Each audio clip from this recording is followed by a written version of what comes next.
Quick, you keep abusing me. You dumb. Europeans murdered 98% of the indigenous population right here in Turtle Island in order to steal the land.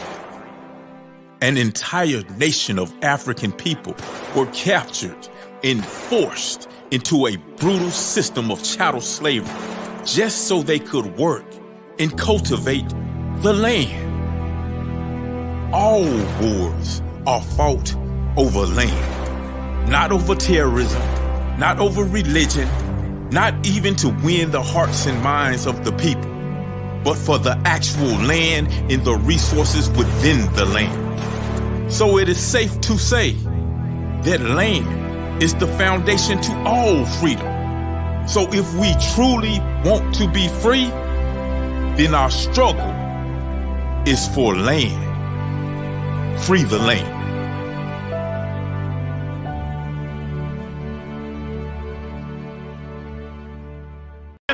We always said the Black Panther Party that they can do anything they want to us.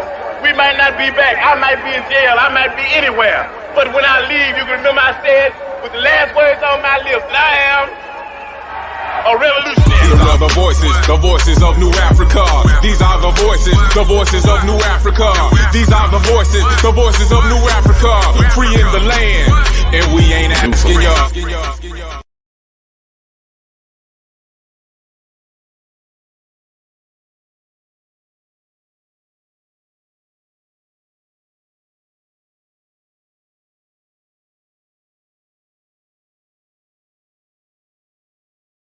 Okay. Yeah. Now, welcome to another episode of the Voices of New Africa, the show where we educate the uneducated and re-educate the miseducated. Sorry about y'all not being able to hear me, but I'm hoping you can hear me loud and clear right now. Excuse me. I'm your host, Brother Prophecy, and with me, I got my comrade, my one and only, the only one, Brother Kakai. How you doing, brother? I'm doing wonderful. That's what's up. That's what's up. Now, usually we got our Grandmaster teacher here, but he wasn't able to make it today. You know what I'm saying? Matter of fact, when we leave here, we got to go check on the comrade, make sure everything going well with him. But yeah, we are here and we're part of something called the New African Independence Movement, where we advocate for land independence, self-determination, reparations, and we're trying to establish an economic system that is not, and I repeat, say that again, not about the exploitation of the people, but about the upliftment and building a better world, a better society, a better community, better nation, better race. And we can do that because we deserve that, y'all. We deserve that. But earlier in our radio broadcast, we was talking about the system. And, you know, a lot of people like to say, the system is broken. We need to reform the system, and the system is broken. And we always say that, you know, the system actually is not broke. The system is operating the way that it was designed to operate. The problem is we don't understand how the system was designed, the purpose of the system. What you think about that, Kakai? Do you think the system is broke? Or do, you know, we just not understand collectively? I know some of us do, but, you know, overall, individuals who are trying to reform, trying to change the system, trying to make it better, which is noble. But is the system actually broken, or is it performing the way it was designed to perform? Is it doing what it's actually designed to do? What you think, brother comrade? Well, it's definitely broken. From a New African perspective, I think, I know that the system was not designed to benefit us. So we need a totally different, completely different system. And that negates any performance of the system that we in, because it can't do anything for us. With that being said, if I need a plane to fly, I'm going to look for something that's a plane to help me accomplish my goal of flying. I'm not going to get a bicycle. And right now, people, we're riding a bicycle knowing that we need to fly. And we need to fly because we need a system that can sustain our people in a national territory under our own government, the provisional government of the Republic of New Africa is here for us to be a part of. And that's where we need to go. Yeah. Oh, now you see it that you think the system is definitely broken. I would actually say it's not broken. I would say, because the system evolved out of slavery, chattel slavery. Capitalism evolved from chattel slavery. Actually, capitalism all over the world evolved out of systems of exploitation, whether that was chattel slavery or it was colonialism, where you took over indigenous people's land and you murdered, robbed, and exploited these people for their natural resources. This is where the initial capital came from. It was all over from the result of oppression, of violence, and exploitation. And this is the backdrop of capitalism. This is how capitalism evolved. And when it evolved to the form that it is today, many of those same exploitive elements carried along with it. It evolved with it, except now it's just more sophisticated. It doesn't look as brutal. It doesn't look the same way. It gives the appearance of you're actually free. But in fact, the very nature of the system enslaves you, and it creates a class division, which leads to large-scale poverty, which leads to crime, which leads to disease and dysfunction in society. And what I'm saying is, my power about to go off. Dang, you gotta take over.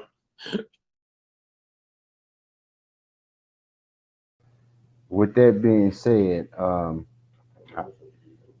I'm not sure if I'm being heard. Turn your mic on. It's You. Yeah. You good? Yeah. So yeah, I agree with you. It's actually doing exactly what it's supposed to do. I think where I'm trying to differentiate the broke and not broke situation is to say altogether the performance of the economic system in which we live in today, the capitalist system, is not let's just do it like this. Hey, that was cool how that happened. Yeah, so it's actually doing exactly what it's supposed to do. Unfortunately, the performance of this economic system has no bearing on our success. It can have the ability to motivate us to move on to the next chapter, which is I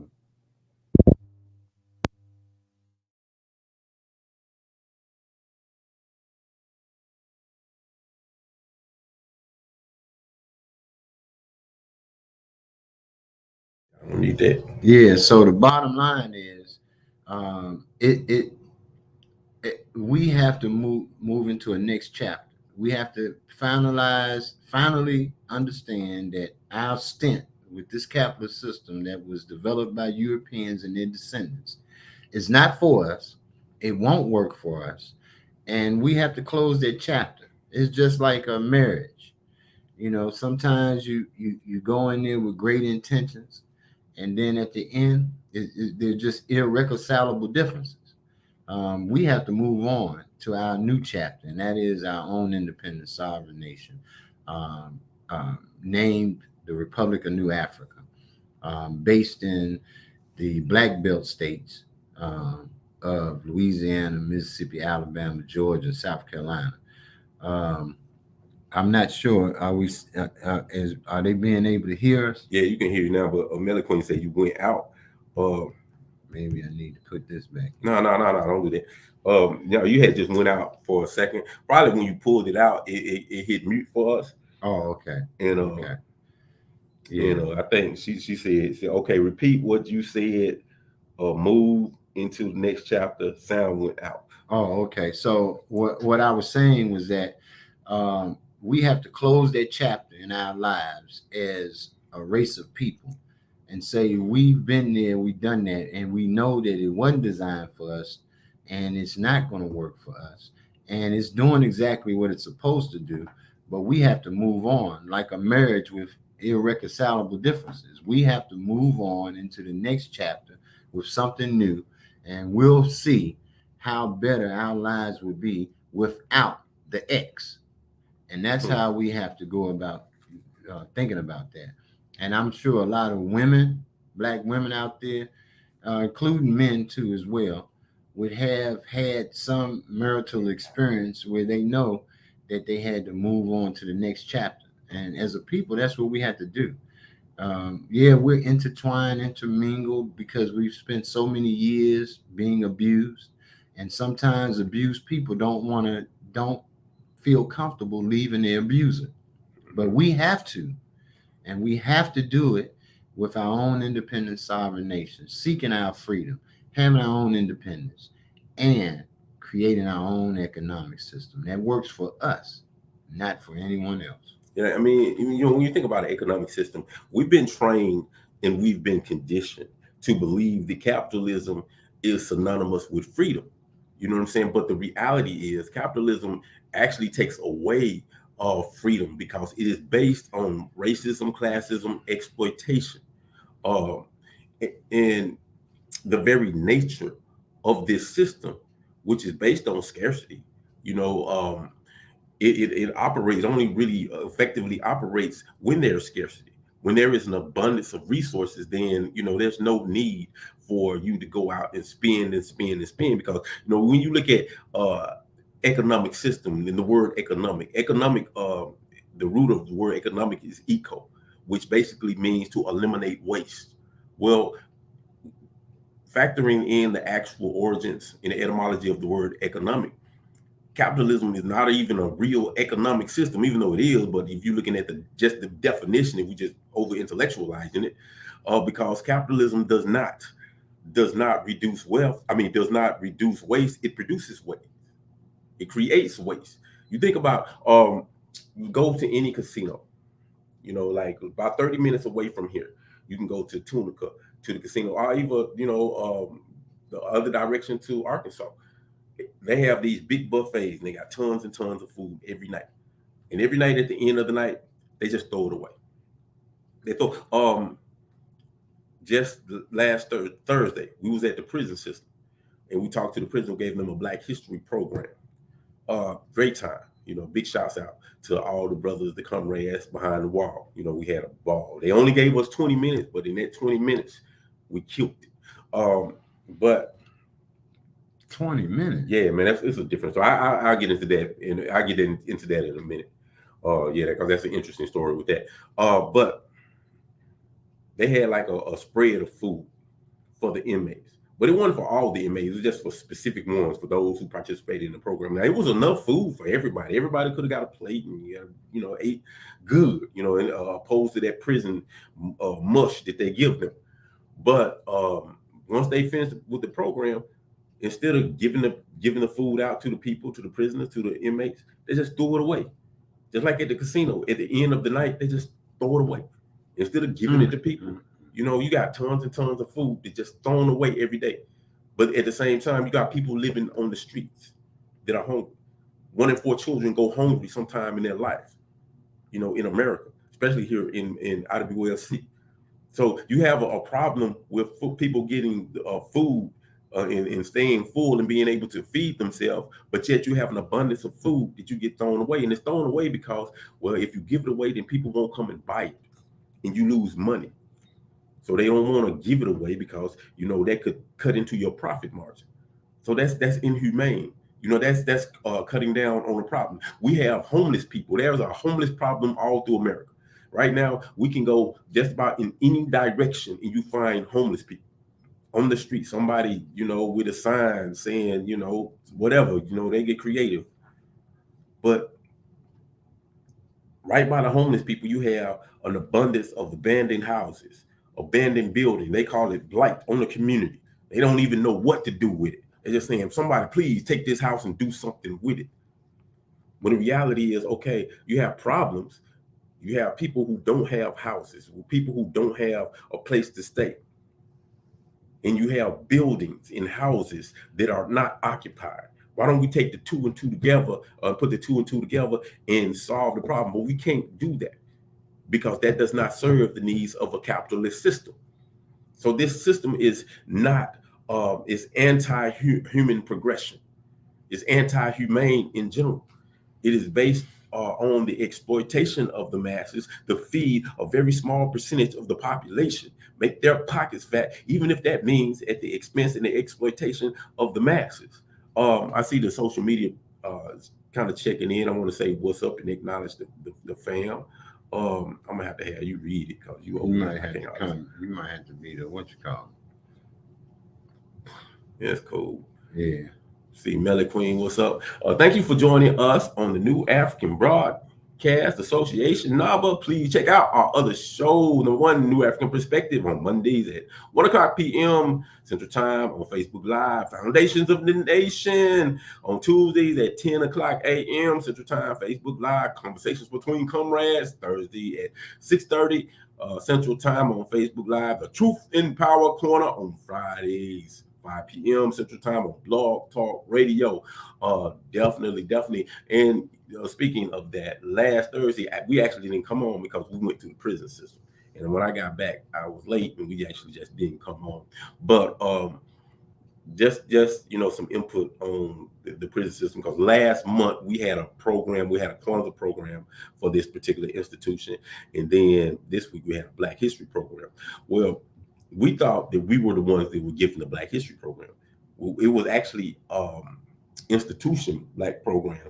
And they said, well, okay, we can participate in it. So when we got there, they just gave us 20 minutes.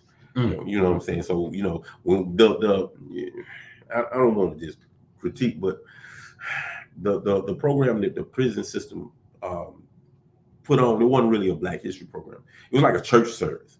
I always talk about Jesus and singing church songs, and which is cool if there's a church service, but a Black History program is supposed to be about celebrating and teaching about Black history, because that's something that is becoming more and more illegal to do in this society. There are laws being passed saying, you can't teach Black history in school. So if you have a Black History program, you need to teach Black history, and they were not doing it. So in that 20 minutes, we did it. We did our thing. It was just 20 minutes, but it was impactful. It was powerful. And I was kind of happy because initially, like last month, the Kwanzaa program, it was just a certain group brung us in. The Rastafarians brung us in, and it was like a group of about 60 brothers, and all of them, well, not all of them were Rastafarian, but all of them was part of this specific community, and all of them already had like a certain foundation of consciousness. Well, this time you had a broader perspective. You had people who, a lot of them just regular Christians, and didn't have that consciousness attached to them. So we had an opportunity to speak to a larger group. And I think that was really important. And so I think it worked out for the benefit, because they received the message. They got it, you know what I'm saying? And they received it well. So it was powerful. It was impactful. And this coming up Thursday, we're going to another prison system that we was invited to. I don't really know much details about that, but so yeah, that's what we are where we were with that. But back to the Facebook. Handle that, man. Let's go to let's see what Freedom Power talking about. Freedom Power, what's up, brother? Same thing in the military. Thousands of tons of food, enough to feed whole towns, get thrown away all the time. These devils are just evil. And Freedom Power, once again, your analysis is spot on, brother. I'm agreeing with you 3,000%. I mean, it's just, when you look at it, man, we can just do better than this. We can just do better. As human beings in a human society who's trying to make a better world, we can do better than this. It makes no sense whatsoever for you to have people who are hungry, in individuals throwing away food. It does not make sense, because just by human nature, the laws of nature, I'm not supposed to go hungry in the presence of food. The first law of nature is self-preservation, survival. So just by the laws of nature, if I don't have food and there's food available, by any means necessary, I gotta get that food, because if I don't, then I die. This is how capitalism creates poverty. This is how capitalism creates crime and violence and all of these negative ills that plague our society. Like I said, we can do better, and we must do better. Let's see what's going on. Brother Joe Gonzalez, how you doing? How you doing? Let me see. I'm doing well. So I was responding to Melly Queen. So how you doing? You said revolutionary greetings, comrade. Always nice to be tuning in. Yes, sir. And Andrea, how you doing, Miss Martinez? Native Americans have always said it's an illusion of freedom, and that's actually correct. It is definitely an illusion of freedom, and their propaganda machine teaches us from a young age in their school system that, in order to have freedom, you have to have this free market, this capitalist system, not even analyzing what it actually is and how it exploits people and how it leads to really the downfall of society, downfall of culture, the downfall of civilization. And it's just something that we have to be able to do better, because we're in a situation where nobody has to go home. Nobody has to be denied medical treatment. Like I was saying in the radio broadcast, I was looking in the hood, and I just noticed how the people just look all toe down, all limping, look like the Walking Dead. You go to some neighborhoods, it look like a scene from the Walking Dead. It literally looks like that. And I was like, why? Why do the people look so rough? And then I figured it out, because I had a knee injury. It was a martial arts injury. I tore my meniscus. And for a couple of weeks, man, I was walking, I was limping, I was looking just like the brothers in the hood. And then, fortunately, I got insurance, and I was able to have surgery and repair it. And now, I'm back kicking people. But a lot of people in these communities, they don't have access to that type of medical treatment. They can't go get your shoulder fixed. They can't get your knee fixed. They can't get that hip replacement. So they just got to live with it. Because, I could have very easily just had to live with my injury, and I've been walking around limping, looking like, dang, this dude kind of struggling. Because I was struggling during that time period. And that's what you see in the community. So, it's not necessary. It's not necessary when you have the ability to take care of your population. But because you wasn't born into this wealth, you wasn't born with the same opportunities. You wasn't in a community that gave you the type of educations that allowed you to make certain decisions. You don't get access to the same things as other people do. There's some medical technology that will allow you to live, that will save your life. But because you're not a member of the right class, you don't have access to it. Because you don't have the money, you don't have access to it. So you got to die. You got to live a compromised life when there are better options available. That ain't even natural, y'all. That is not natural. Like, it's not natural to go hungry in the presence of food. It's not natural to be freezing in the presence of shelter. These things are just not natural, and this system is not natural, and it has to go, because we have to be able to do better. And Melly Queen, I see you. You say, especially since they took that shot and our people have no life in their lives. It is so sad no one speaks anymore. All right, Melly Queen, I hear you. Andrea says, all ethnic study needs to be found all ethnic studies need to be fought to be kept in the educational system. Honestly, I think we need a completely different educational system. We need to be, because even when you study the different ways people learn, our school system is not conducive. It's like it only caters to one style of learning. When people, you have some people who learn by listening, writing things down. You have other people who learn by using their hands, by actually getting involved. Now, one doesn't mean that you're intelligent and you're not intelligent. It's just a difference of learning styles, and they don't account for that in the school system. But it's a lot within this school system in general that just can be better. We just can do better, y'all. That's all I'm saying. We can do better, and we should do better. We must do better. That's why it is important for us to gain control over the institutions. They control our lives, because ultimately we got to have independence. We got to have our own nation. We got to have our own, and we got to do for ourselves. You know what I'm saying?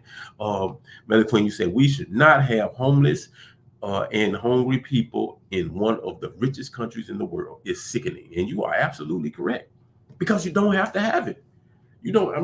How can you have a homeless person right here in an abandoned building over here? It don't make sense. It does not add up. It does not compute.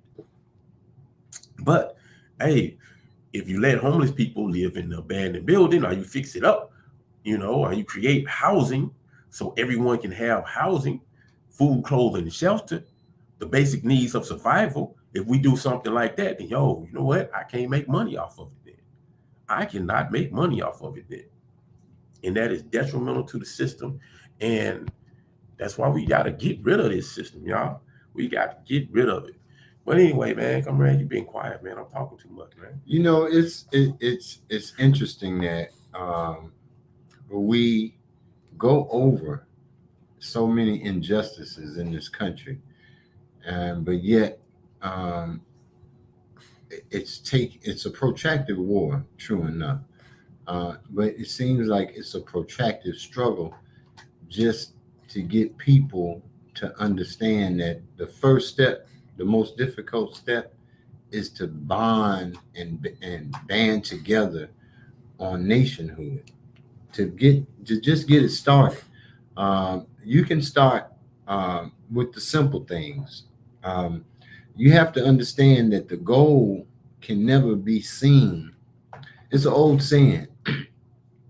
You can't see the forest because of the trees.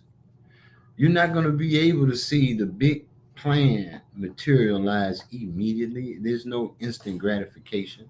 It's just we have to do the first step and the first smaller steps to move in the right direction.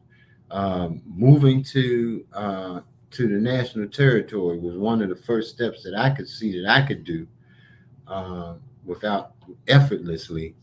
And I encourage many other people to do the same if they can. For those we mentioned earlier in the radio show, for those who have a position somewhere at a major plantation, get a transfer down to the national territory so you can have that plantation money still coming in, so you can navigate the system while you're here in the national territory, and be a part of that nation building plan that the PGRNA has in place. Checking out the PGRNA's website, being a part of the election. It doesn't take a lot for us to say, you know what? The money and effort and time that I spent in the past to vote in the U.S. Elections is the time, effort, and money I need to spend in voting for the new representative in my district for the Republic of New Africa, and the vice president, and the president, and the secretary of state.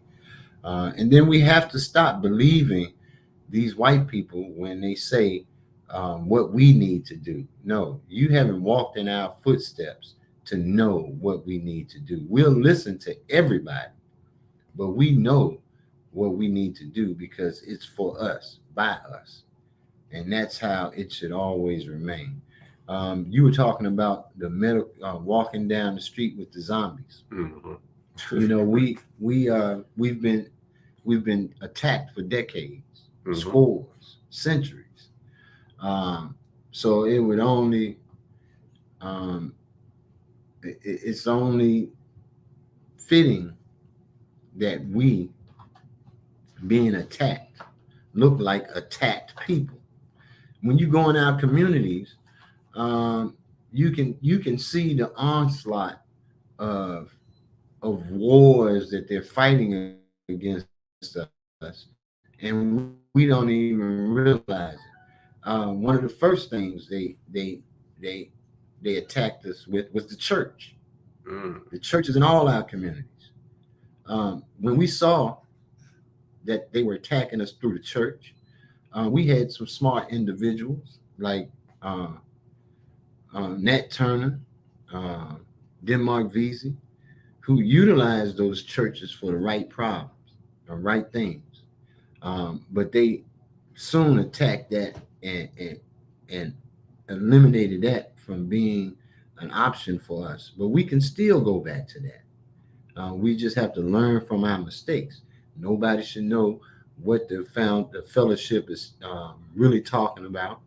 Um, when you go in our communities, you see a number of liquor stores.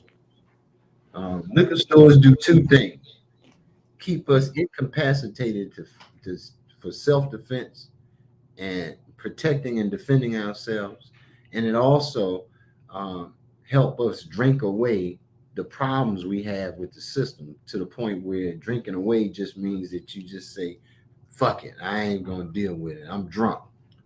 You know. And then there's another new phenomenon that's in our community that I've noticed that they've been attacking us on with health.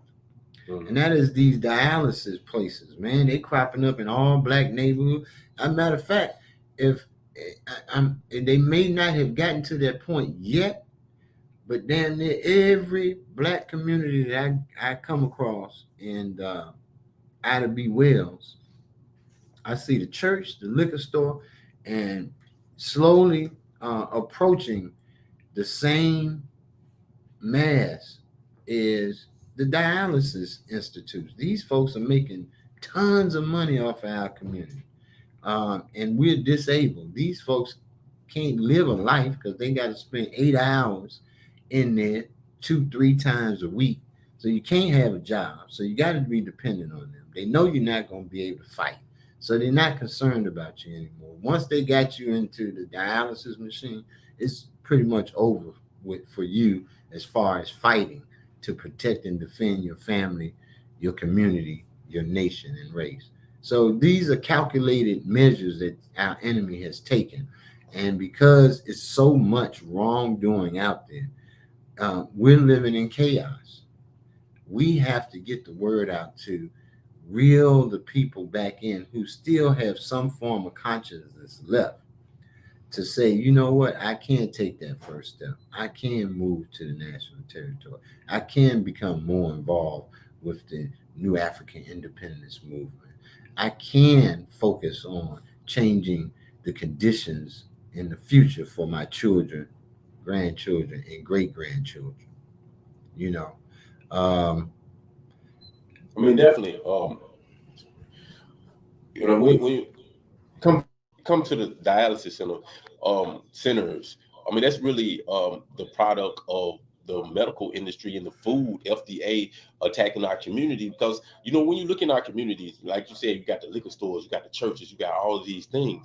But if you look at, just go to the stores, they sell different type of food in our community than they do in the suburban community. I mean, you can go to like Walgreens or some mainstream store and you see big liquor aisles and Black and Miles and all these type of things. This targeted for our youth, for our children. One thing that China does, they own TikTok, and if you turn on TikTok right now, you see a lot of people acting a fool, a lot of stupid stuff like you see in all social media. But if you go to China and you turn TikTok on, you're gonna see their children in position, in professional position, in dignified position. Ain't no foolishness, no stupidness, because they don't allow their public to see themselves in a certain negative lights. They don't promote that type of thing, so they don't allow their children to be propagandized into thinking that they're just silly or be focused on things that are not productive. They always paint themselves in a very positive light. Um, they don't give a damn about how American children are, because they don't care about the upliftment of the people in America. Well, that's something similar to what happens to the Black community. We're targeted, we're exploited, and it's to the detriment of our people. And when you see the dialysis centers popping up, that's because it's so much disease, because it's a result of the type of diet that we have been fed. And that's another byproduct of slavery, because on the plantation we were forced to eat a certain way because we are under certain conditions. They only gave us the straps, they call it eating low on the hog. So we had to make do with what we had. But now that diet has been passed down from generation to generation to generation, and it is creating hypertension, high blood pressure, and all of these things lead to kidney disease. And when you go to the medical industry, they don't teach you. They tell you, well, you need to clean up your diet after you've been real sick. After you get real sick, they tell you to clean up your diet. By then, they say, give you this medication, give you that medication. So by the time you're 30, you're on 3, 4, 5, 6 different medications. And what happens when you're taking all these medications, they blow out your kidneys. So now you got dialysis. It went back out. Yeah, it went back out. My power just went back out. I was trying to have my own little thing, but the power didn't work. But so yeah, with the increase of the dialysis centers, that's because we've been attacking. Our health is in a poor state because of being under a system where we have poor health care, we have poor diets, we have poor access to food. A lot of our communities are food deserts, meaning you don't have a real grocery store for a few miles. So if you don't have reliable transportation, you got to be forced to get your food from the corner store. So your whole diet is Debbie snack cakes and whatever they sell at the corner store, which is a terrible diet, which leads to terrible health conditions. And you add that with the environmental racism that goes on.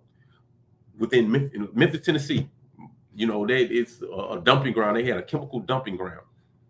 It was causing cancer, for years and years. I remember going to a community meeting in Fraser, in Memphis, Tennessee, and they were trying to prevent a corporation from putting a dumping ground right next to an elementary school. This is in Fraser, poor Black community. And people actually have to go meet and say, no, you don't want to put a chemical dumping ground next to a elementary school. When you can go to the suburbs and you can't even have your signs a certain size. You can't have the golden arches of McDonald's. You can't have the big Burger King signs, because in their community, everything has to be aesthetically pleasing. So if your sign is too big, that's ugly. So we don't want to do that. So in the white communities, you can't even put a sign up that's too big. But in Black poor communities, you can put a chemical dumping ground, and people have to protest, and people got to organize just to stop you from doing that. This is the contradiction and inconsistency of this system. So it's like our health, we've been attacked, like you said, on multiple levels. And all of these things have, led to an epidemic of cancer, high blood pressure, hypertension, diabetes, and all of these things. So now, as a capitalistic system does, they want to jump on that. Like, hey, you know what? Let's put up all these dialysis centers. Because we got people, we feed them the poison. We're poisoning their community. We're creating a stressful environment, because that's the other thing that leads to health. Your mental well-being, your stress level. If you're constantly under stress, under pressure from a system that exploits you, then that compromises your immune system. That compromises your overall health. So we're being attacked by all angles, on all levels. And you see people ready to pounce and exploit that. That's just the nature of capitalism, which goes back to we have to do something else. We have to do something better. And what is that better thing? Because we talk about, socialism is a loaded word. People say, oh, socialism, And I've listened to people, and most people are just completely ignorant of what socialism is. Completely, they think that means the government enslaves you. That's what people think. When the reality is socialism is an economic system. Economic system in which the means of production are not privatized. You're not owned by private individuals. It's really owned by the people for the benefit of the people. So these corporations are not going to make a millionaire. It's going to feed the needs of the people. So I was looking at. We can go to the comments. We got people chiming in. Yeah. We go. Well, I don't want to skip anybody. I saw one from the young lady Andrea, but where did we leave off? Let's see where we go. I think right there. Melly Queen. Let me see. Our children should never go to those indoctrination centers. We should be teaching our own children. They are teaching our babies to be slave workers, followers, and that's extremely correct. One thing about an economic system is whatever the nature of your economic system is going to be the nature of your society, because within your economic system, all other systems in the society spring up. So if your economic system is based on racism, exploitation, classism, then so will the other system, so will your educational system, so will your political system, so will even your religious system. It's going to be about exploitation, classism, and racism. If you was in a hunter-gatherer society, then your education system will be teaching you how to hunt, how to gain, the type of resources in your natural environment that people need to survive. That's just, that's the nature of the beast.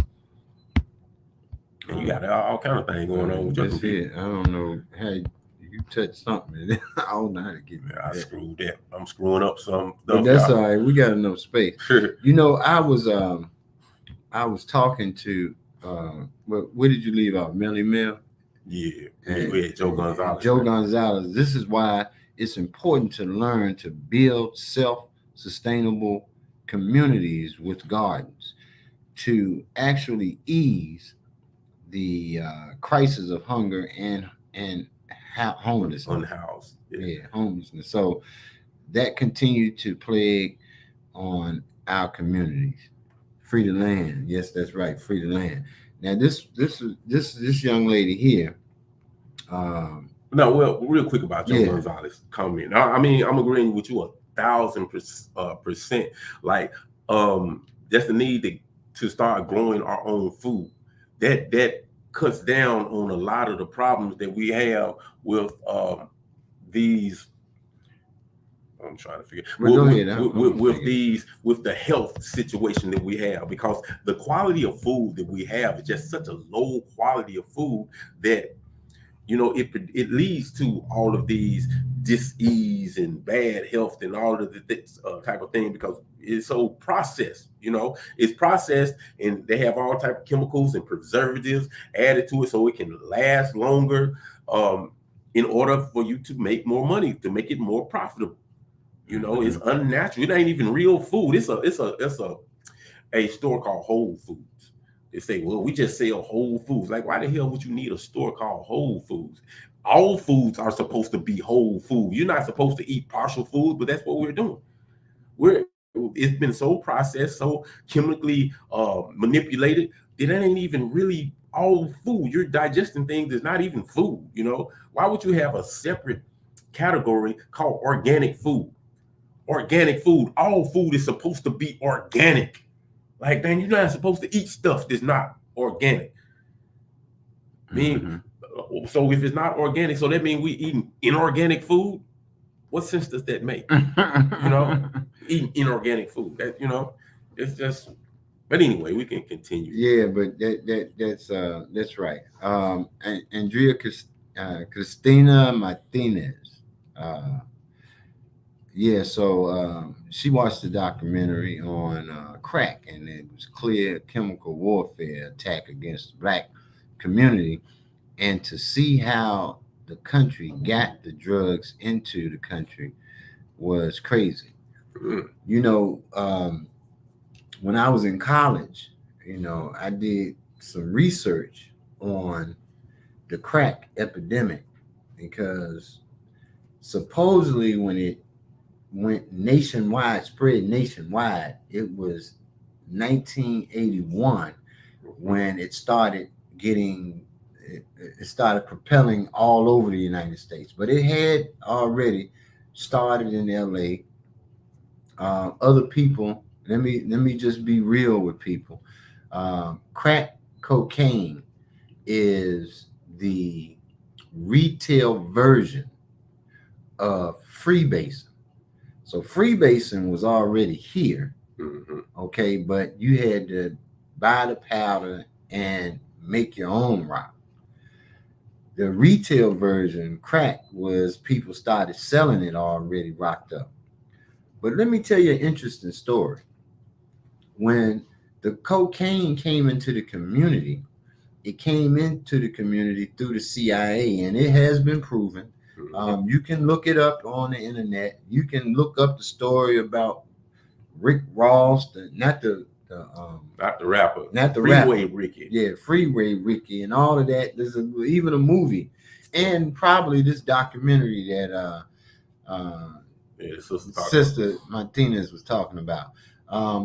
But here's the catch: the devil, the United States government, the one has been keeping black people in particular, but all original people here in the Western Hemisphere, they've held them captive for so many years. That government went into Nicaragua, okay, during a time when the Nicaraguans had their own political, they had their own civil unrest, and the people won. And the people were called the Sandinistas, run by a guy named Daniel Ortega. And Daniel Ortega, in his first term, changed the educational system to reflect oustery. And I say oustery, but Queen Mother Biana Bellio of Haiti coined the phrase our story. Instead of his story, it's our story. And they started teaching our story in the schools. One of the things that they did was they nationalized companies. Well, one of the companies that was in Nicaragua was the United Fruit Company, which was brought about through some governmental procedures in the United States. But at the end of the day, that United Fruit Company was in all of South America, all of Central America, and the Caribbean. So you had people who ran certain facets of the United Fruit Company. The person who ran the United Fruit Company in Nicaragua was George Bush, grandfather. George H. Bush, I think his name was. He won with Prescott Bush. That's anyway. I ain't gonna get to them Bushes. Yeah, well, I'm not familiar with all the Bushes either, but I think it was the grandfather of the George Bush that became president. The first one that became president. And so during the time that the Sandinistas won their revolution and changed the whole lifestyle of the people in Nicaragua, they were making money off of the oil wells off the coast of Nicaragua, where the United States had no problem with Nicaragua at the time. But there was a George Bush that had his money from slavery of the people in Nicaragua stripped away from him, because remember I told you Daniel Ortega nationalized all the companies. So the United Fruit Company was stripped away from the grandfather during the time that the first George Bush was in the CIA. Hence, in order for him to get back at Daniel Ortega, he had to oust Daniel Ortega. He had to finance another civil war against the people of Nicaragua called the Contra War. He had to finance the Contras with military weapons. And the best way to do that was to control the drug flow into the United States and make money off of that so he could purchase the equipment to give to the Nicaraguans, the guerrilla, the Contras. Okay, during that time, this is what the George Bush have done. They have lied to the people. They have amassed wealth off of slavery. They've actually still making money off of it, because when they got rid of Daniel Ortega, they got the company back and they started naming the bananas that they were sending Chiquita bananas. And we get those every day to this day in the grocery stores. So there is a concerted effort to keep Black people, indigenous people of this country here, as well as anyone else around the world, in a position where there's no willpower. The best way to do that is to feed them with drugs. They learned that from the British and China, but the Chinese kicked them out of their country and killed anybody who refused to leave in order to get rid of that addiction of heroin, poppy. And now we have to do the same thing as far as getting rid of that negative energy in our community by establishing our own independent sovereign nation, where we'll have a total autonomy of the lives of our own lives and begin to change our community, our family, community, nation, and race in a different direction, not one of self-destruction, but one of prosperity. Yeah, definitely. And what you said is an example of how this economic system not only is so detrimental for the people here within the United States, but really globally, because this is a global system of capitalism. Yeah.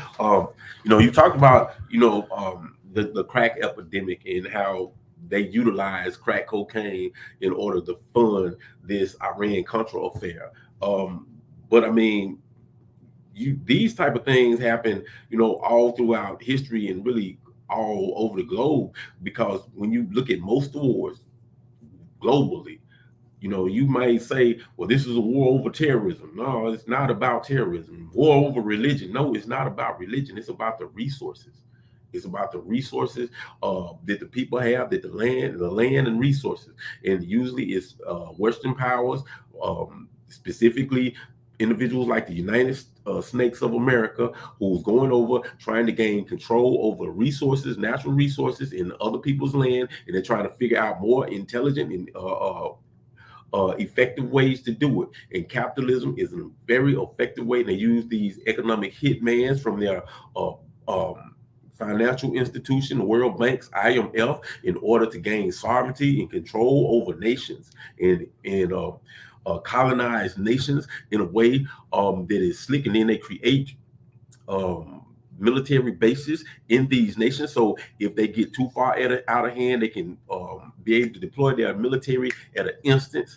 And it's just a global system of slavery. It has enslaved the entire world. It has destroyed the ecosystem, destroyed the environment. It has caused masses death, genocide, and we just can do better. And as far as like the documentary, when you was talking about the CIA and the crack epidemic, there's a brother, white guy by the name of Gary Webb, in the 80s, who released the 90s, who released a book called Dark Alliance, and it detailed all of that. He discovered all of it and he exposed it, and he was viciously attacked. Ultimately, they found him dead with a bullet in his head.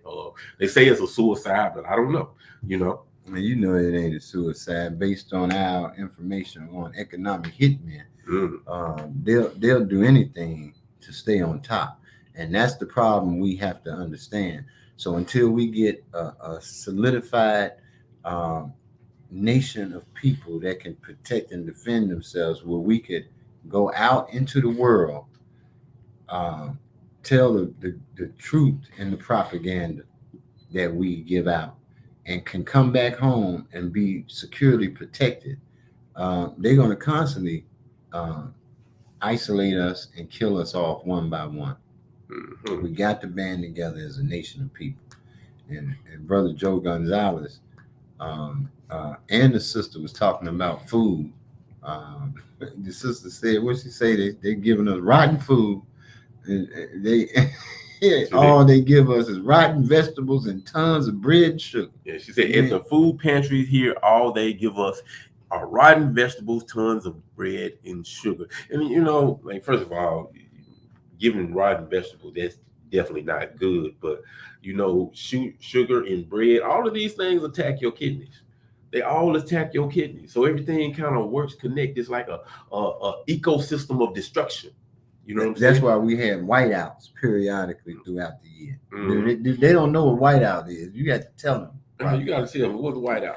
No whiteout, nothing white. No bread, no white bread, no white sugar, no white rice, and the list goes on and on. No white people. The list go on, and we will increase our longevity in life if we do that. Yeah, definitely. So Joe Gonzalez said, I lived through the crack epidemic in Los Angeles. Ooh, that's where it hit first. That's where Rick Ross was from. Back in the 80s, they targeted both our black and brown brothers and sisters. It wasn't nothing nice. The CIA brought it in, and the whole criminal justice system financially benefited from it, tearing our communities and families apart. And you know what? You're absolutely right. And you know what? They changed the culture of the judicial system, because now in any municipality you go to, I haven't been to all of them, but I've been to some, from the Mississippi River all the way to the East Coast, and they all have the same thing going on right now after that phenomenon, and that is you see a bunch of black people and brown people in court there to get out only if they pay court costs and fees, and it's just a money running game. Now they don't care with these misdemeanors and it's in many cases felonies. They just want you to pay them some money so they can keep everybody on payroll, and it's just a money wheel now. You go in there, hey, give me $350 now, I get you just dismissed and all this, that, and the other. Everybody come in there, pay $350. You got 1,000 people in there today. Everybody pay $350. That's $350,000 they done made in their courthouse that day on a bunch of poor people who couldn't afford an attorney in the first place. That's why they did. And then you charging them all this money. You can go to LA, you can go to New York, you can go to Pittsburgh, you can go to Philly, you can go to Chicago, you can go to Memphis, you can go to Jackson, Mississippi, you can go to New Orleans, Louisiana, and you all see the same example in the courtrooms from Monday through Friday. A bunch of black and brown people coming up with the last dollar to pay their court costs and fees just to get home, to be hungry, starving, and in many cases homeless. Yeah, that's just the system. The economic system is about the exploitation of the poor. Pronounce that name, man. I do. Tiahimbo. Tiahimbo. Many of us seem to recognize the problem. A few of us even seem to have solution. But none of us seem willing to listen or gain power in every aspect while living black in America. And I mean, I understand where you're coming from. I do. You know what I'm saying? Because it gets frustrating, especially when you look out in our community and you see the powerlessness and you see the manifestation and the behavior that comes as a result of not having power. But I always got to try to stay positive and think positive, because a lot of times, especially us in the know and those who are trying to be leaders, who are trying to do things, if we think negatively, then what the people gonna do? Because I was talking to a brother the other day, he was like saying, why we can't do this? Why we can't do this? Why we can't do this? And I was like, hey, you know what? If you just change that wording around, your whole perspective changes. Instead of saying why we can't get together, let's say how can we get together? You know what I'm saying? Why we can't own our own schools? How can we own our own schools? Because when you change, your perspective on it, then you're more solution based, and when you understand the how, then we can get into some action. But I mean, I understand your frustration, but you're not going to see the positive things that are going on in the community on, Action News 5 or the mainstream media. There are positive things going on. We just need more people involved. And you know what is interesting? This brother here saying that if he would take something that he's passionate about, that he see that's broke, if you will, then say, how can I change that narrative? And you, because you're passionate about that topic, you will be the one that could spearhead that particular aspect. My challenge is, and I'm taking on this reign, is understanding, why do we think, why can't we think of other people to help us out in this capitalist system other than white people that are in this capitalist system? So I've decided to take spearhead that how can I do that position. And so I'm working diligently right now to try to make sure that I can help our community by coming up with a way that all of us can get the financial, because let's be realistic. We're in the belly of the beast, and they've already established the first rule. That is, you can't move until you have some money. That's the first rule. And we can't get out of it, because the first step to get out of it is they done already set it up. You got to have some money. So I talked to the people earlier there in the radio station that some of us may not be able to move to the national territory right away, because that first step has to be money. But some of us can, because they got the money. Some of us may have to take a transfer in our company because the company has an office in the national territory. Some may have to take a job with another company in the national territory that appreciates their capabilities and their expertise in whatever field they're in to get them here. But many of us are going to have to work together to find a way to make it possible for all our brothers and sisters who want to come to the national territory to come, even when they can't afford to do it. So spearhead whatever your heart deems important to you, brother. I don't know if that's a brother or sister, Ade, because I used to have a goddaughter named Ade Abemisola, Ademisoye. But so whoever this person is, take the helm and think like Brother Prophecy say, how can? You're not going to be able to do all of them. Just focus on the one that's most dear to you and focus on how can you change that one. Yeah, and the thing is, we have to understand that we're involved in a protracted struggle. So, and we're doing that because we have been so thoroughly conditioned and programmed and brainwashed by this system of white supremacy and oppression. So it takes a while to deprogram enough of us to make that collective action. But it's like something that Joe Gonzalez says, he said it takes a collective effort from the oppressed to actually make change. And that's the thing about it. So it's like when you figure out the thing that you're passionate about and you want to go there, then, you create organization around that. You know what I'm saying? Because as individuals, there's very little that we can actually do by ourselves. We can go out there, I'm trying to destroy this system by myself, and you're just going to be frustrated or you end up getting killed. You know what I'm saying? But like Fred Hampton said, they can kill a revolutionary, but you can't kill a revolution. But a revolution is made up of organizations, of groups, of a collective effort.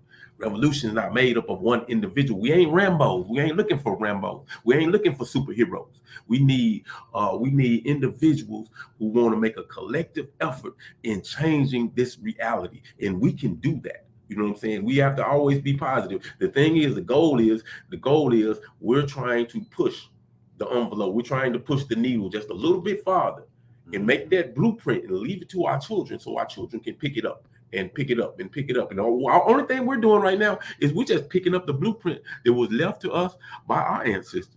You know, right. things we talking about that was established by the Republic of New Africa. Code of Moses. Yeah, that was the start. That was created in 1968. They wrote that down. We just picking it up. And the thing is you know, they had a roadblock because counterintelligence program attacked us viciously. Many of the individuals who founded our movement are dead, who was murdered, are still in prison. We're still trying to get them out of prison today. You know, locked up on the basis of an illegal program. You know, that's something we got to deal with because a lot of the political prisoners were affected by a program that is deemed to be illegal by the United States itself because they was illegally at war with us.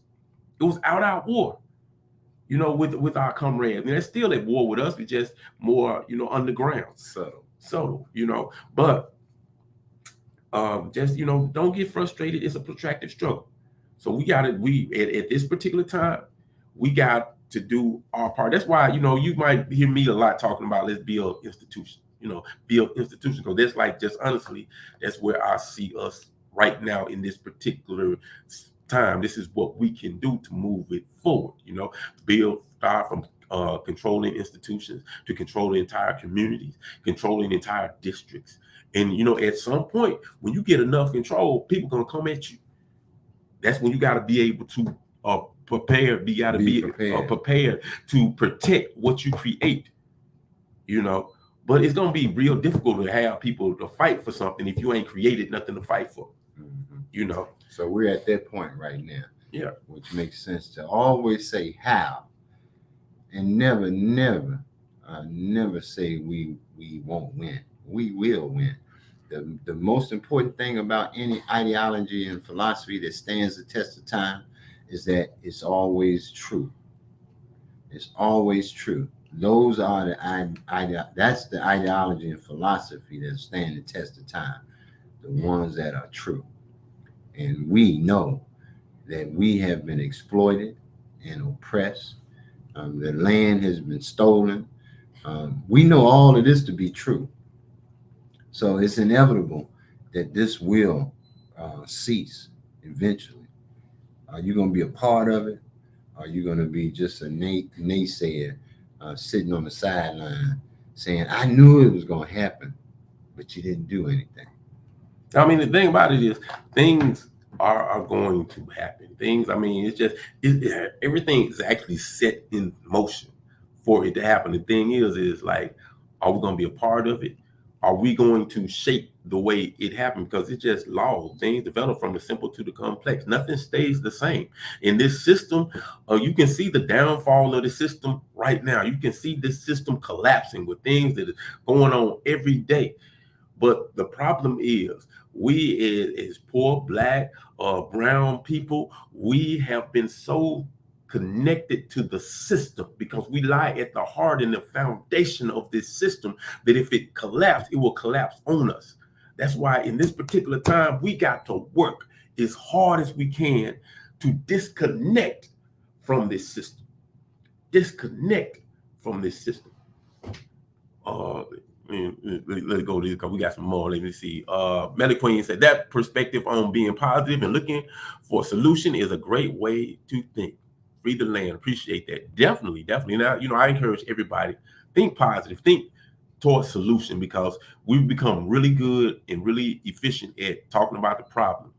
But we got to really focus, put our energy, all energy should be going toward the solution. Joe Gonzalez, I'm right there. I think I'm right there with you, comrade. Boots on the ground. Definitely. Let's see. Confidence, Chizoro. Was that OKK? Mm-hmm. Okay. Mississippi House voted to create a white tribal. Yeah, this is what I was talking about earlier.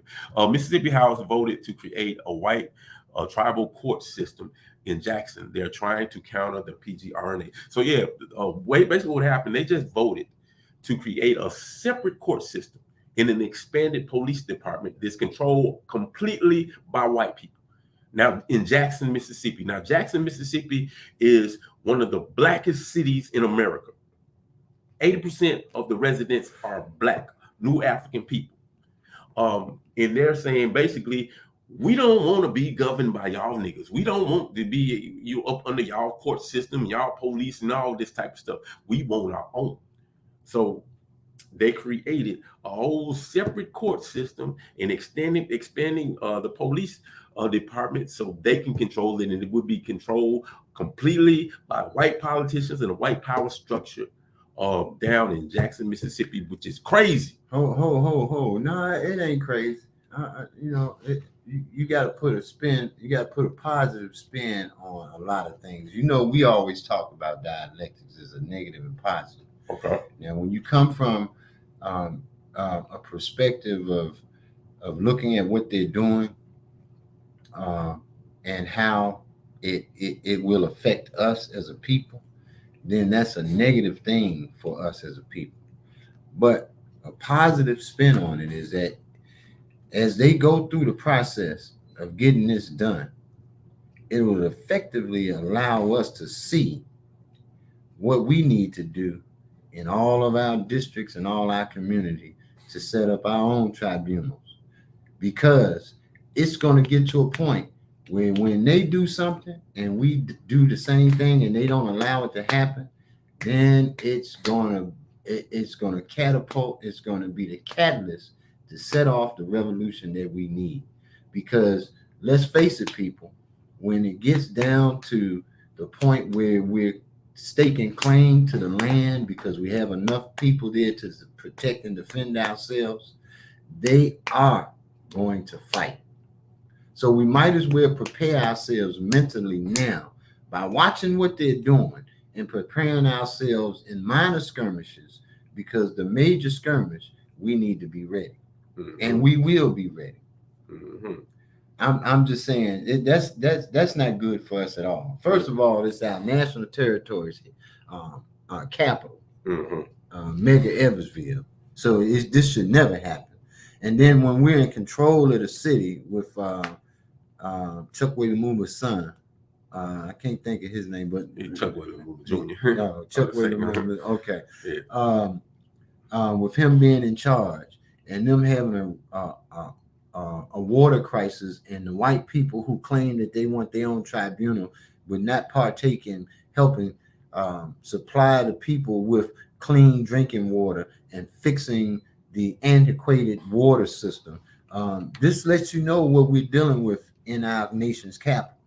And we got to begin to start fighting for ourselves, being selfish. This is a great characteristic to have when your lives are being threatened.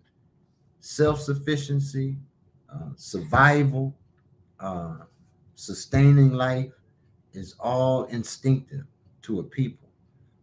But for some reason, over the 400 years, that instinct has been slowly stripped away of our people. It's hard to find people that are willing to die to change the future of their children, grandchildren, great-grandchildren, and any descendant after that. It shouldn't be hard to get us to band together on that.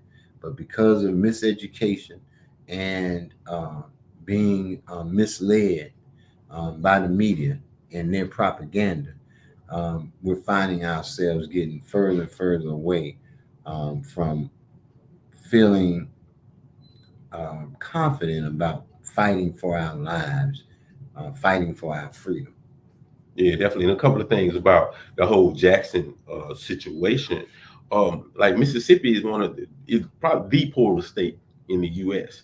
And the white power structure has been attacking these predominantly Black towns and cities, because you got to look at where Jackson is, and much of Mississippi is called what we call the Lumumba district. It stretches all the way from up here, Memphis, down to the Gulf, and really hits New Orleans. But in this particular area, you have the most Black residents per capita than anywhere in North America. Anywhere in North America. And the thing about it is, when you have a large majority population, that actually is supposed to equate to political power. But what the white power structure has done is has been viciously attacking our majority Black towns and cities. You heard how the governor and Brett Favre and all these people were taking money that was supposed to be allocated to go to poor people, and they're going to use it for personal development and building stadiums for the daughters, soccer team or volleyball team, and all of those type of things. And they're not even holding individuals accountable for that type of thing, So it's like, you're right. The system pushes us to the point of where we understand clearly that all remedies have been exhausted. We come to that conclusion collectively, and when we come to that conclusion collectively, that's when you'll see us making a overall collective effort to freeing the land, doing for self. And so, yeah, one of the positive aspect is, the thing by them trying to make these moves to take away the power of our brothers down there in Jackson, Mississippi, brothers and sisters in Jackson, Mississippi, by establishing their own court system. And we already know that they withheld the funds that's supposed to be allocated. The money's already been allocated to fix the water crisis in Mississippi and Jackson, Mississippi. They already had that. The problem is these European people did not allow that money to be reached to the people who needed it. They used it for other things. So yeah, I'm with you with that. What Freedom Fire was talking about? He was talking about Gary Webb pointed out in Dark Alliances that the U.S. Congress received the results of a university study of South American countries such as Peru, Ecuador, and Colombia that reported how people were found smoking cocaine paste. And I remember a story about that, and residue from the cocaine making process. And they saw how fast it destroyed whole middle classes in those countries. After the United States Congress got the report, the CIA began to use the Contra coaching for weapons to bring the new phenomenon of smoking cocaine to the Black community. I remember when I was in college, okay, I had the phenomena came out right when I went into college. But my generation wasn't on that crack smoking tip because it was before our time. And as time goes on later on, it's been around for so long. Some of my generation did resort to it. One of my best friends succumbed to it, and but they had the paste. Okay, so the paste couldn't come to the United States because the paste, when them folks smoked the paste, they wouldn't come back. And if anybody has ever seen somebody that hasn't come back from a trip, it's just unbelievable. It's like they've lost sight of reality. But you'll get bits and pieces of reality in their conversations every now and then, but they're gone. And so they couldn't allow the paste to come. And I don't think the paste will ever make it here because they know from experience that as soon as they let it out in the Black community, their children and grandchildren will get it.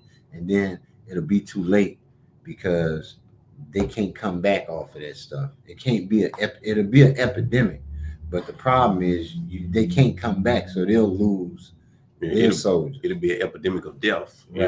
Right, exactly. So that was I'm glad you mentioned that. They do in Colombia alone.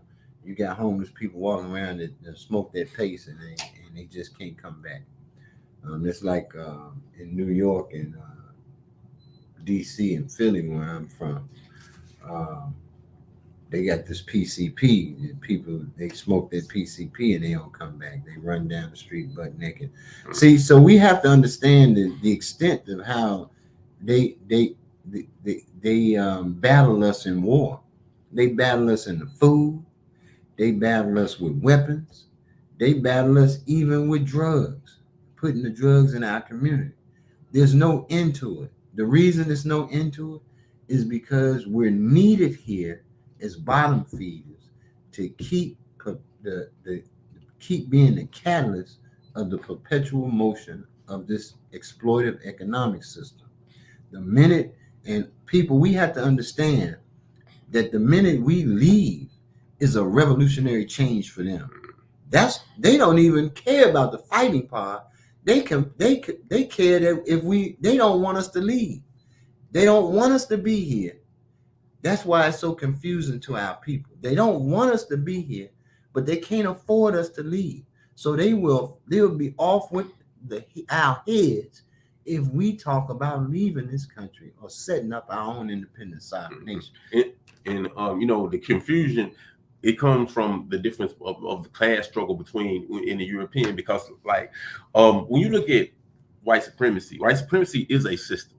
It's a system. It's not really about white people thinking they're superior to anybody else. It's a system that's designed to make sure that they maintain their power. Stay in power on top. The whole ideology of superiority, inferiority, that's something that's given to the poor whites to make them feel their self-esteem, to raise their self-esteem, and to make sure that the poor white people and poor black people never unite. You know what I'm saying? That's the reason for that. So on the one hand, you have the people who actually benefit from the system of white supremacy, who don't give a damn about. They know there ain't no such thing as black people inferior. They the one who hiding the lies, who hiding the truth, who created the lies. They know the truth. That's why, Brother Fadali said we don't need to be speaking truth to power. We need to speak truth to the people.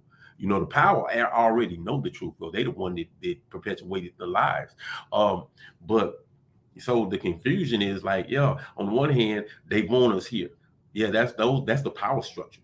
They want us here to exploit us. They want us here in a certain condition, in a certain position. They need us. They need us here, But then you have the people who have mentally bought into this ideology of white supremacy, who hate you because you black, and we fighting them on the street every day, and they trying to be Nazis and Klan members and all of these type of folks who say, and these racist cops that we have to deal with on a day-to-day basis.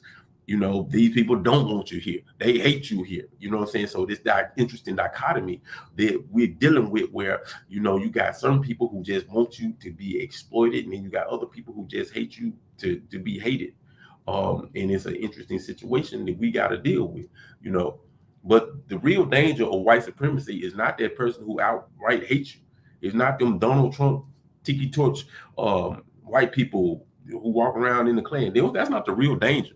Because you can see them coming a mile away. You can prepare, you can deal with them. The real danger is the one you don't see, the one that is manipulating policies, the one that is controlling the systems, because those people are killing us on a mass level, and we don't even recognize it. We don't even understand it. They're killing us, and we're willingly accepting the poison because we think it's benefiting us. We're accepting this poor food condition. We're accepting this miseducation system. Rotten vegetables and sugar and bread and all this white shit,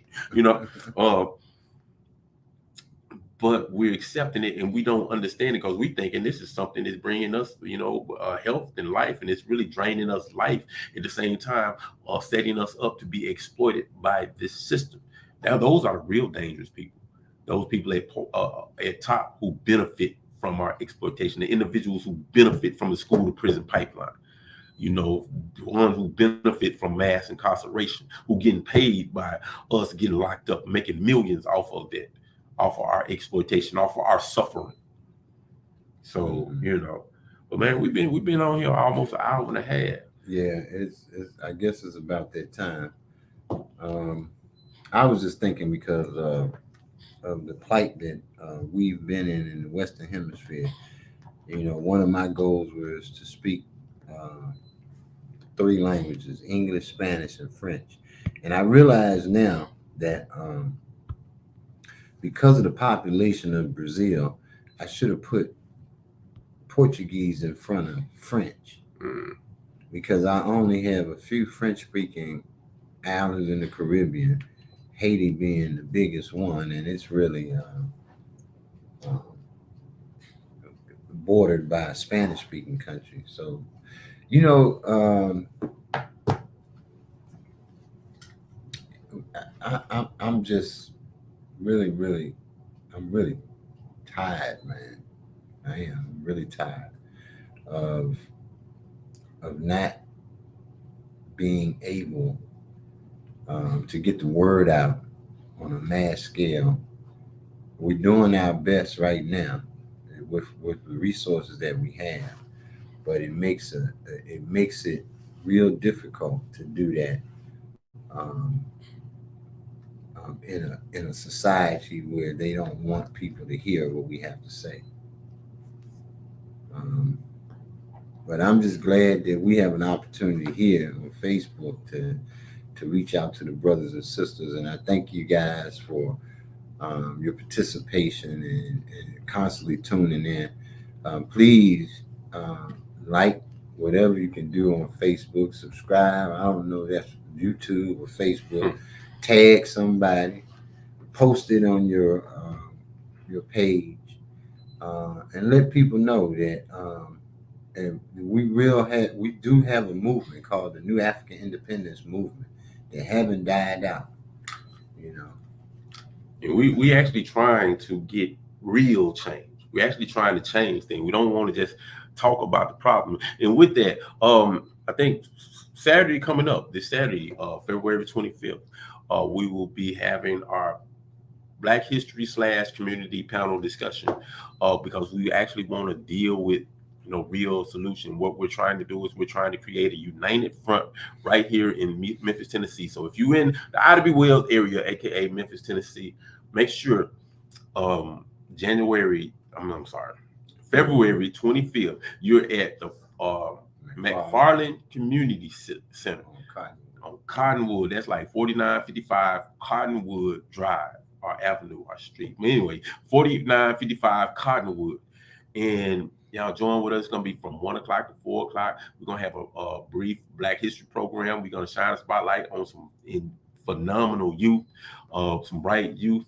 And right after that, we're going to have a community discussion about how can we keep our community safe from both internal and external forces. Because, I mean, everybody knows what happened to our brother Tyree Nichols right here in Memphis, Tennessee. Let's see, one of the problems, this whole Scorpion unit that has been terrorizing our community, just like the Red Dog communities in Atlanta, where the police chief just came from. All out through America, we have these criminal gang units with nothing but gangs themselves that are terrorizing our community. But they do that, they justify it because of a real crime issue that we have in our community.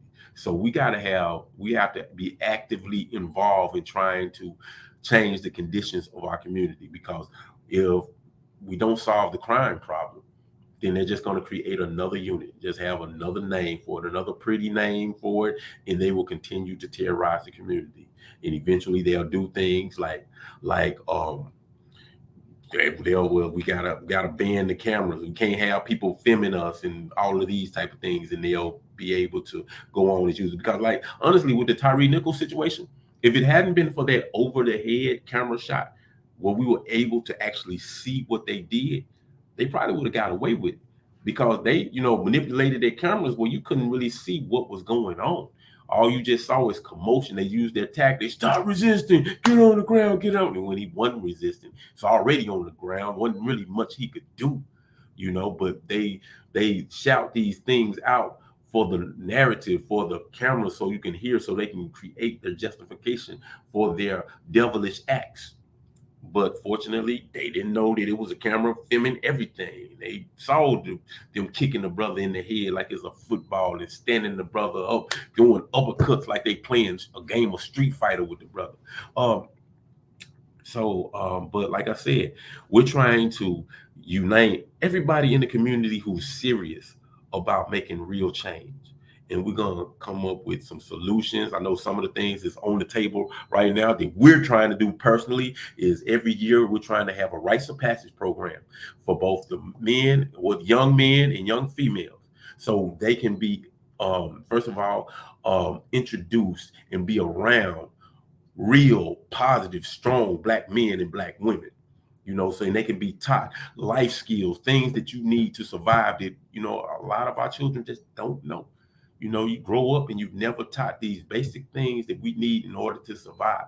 So that's one of the things we want to do. We want to target the youth so we can try to change this dynamic, change this reality, and take control of our community, take our communities back. Because if we don't do something, then they're going to say, well, there's a problem and we got to do something about it. And we're going to put more police and we're going to create more anti-gang, anti-violent units. And the situation is just going to get worse and worse and worse. Before we get out of here, I want to read this comment, a couple of comments before we get out of here.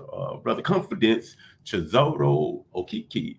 There are 200 million people in, what's that, Eurasia, South India? Yeah, Eurasia, yeah. Eurasia, okay. Eurasia, South India. I think I have Caribbean and continental voices, but European and Asian Black people being on one point, that's my issue now. Keep the faith, free the land. That's a great, that's actually great. And I'll be seeing you, with your post, and I'm gonna make it a point to be more actively involved with what you're doing, because I think you're doing a great thing and don't ever get frustrated. Only thing is everybody got our wars we fighting, you know what I'm saying? And sometimes I don't get around to everybody that's hitting me up with the things and the initiative that they're doing, but I appreciate the effort that you're doing. And I just want you to know, brother, I do see you in the work, and I appreciate the work that you are doing, and continue and never get discouraged from doing what you do. Let me see. And Freedom Power said, you're doing a great job, especially considering the mass propaganda machine we've been up against for the past 60 plus years. One brick at a time, comrade, one brick at a time. And I got about 14 of them at my house ready to throw them at a dime, drop of a dime. And I appreciate that, Freedom Power, man. But yeah, thank everybody for checking in, for joining us and joining the conversation and adding your perspectives, because we need everybody. We need all of our brilliance, all of our efforts, all of our resources collectively to fight against this beast. It's going to go down one way or another. You know what I'm saying? We got to make sure that when he go down, the results, when the dust clears, we're in a situation where we can survive and thrive into the new world that we are creating. And I'm not talking about the new world order. I'm talking about a new reality that is beyond this system of exploitation, racism, classism, and all of those negative things that have been hindering the human family for far, far too long. It's time for us to do better, y'all. So I'm gonna leave y'all with Free the Land. I will play some, but my phone is dead, so I can't play nothing. So we just gonna leave out of here. Peace. After the war, because the war is coming.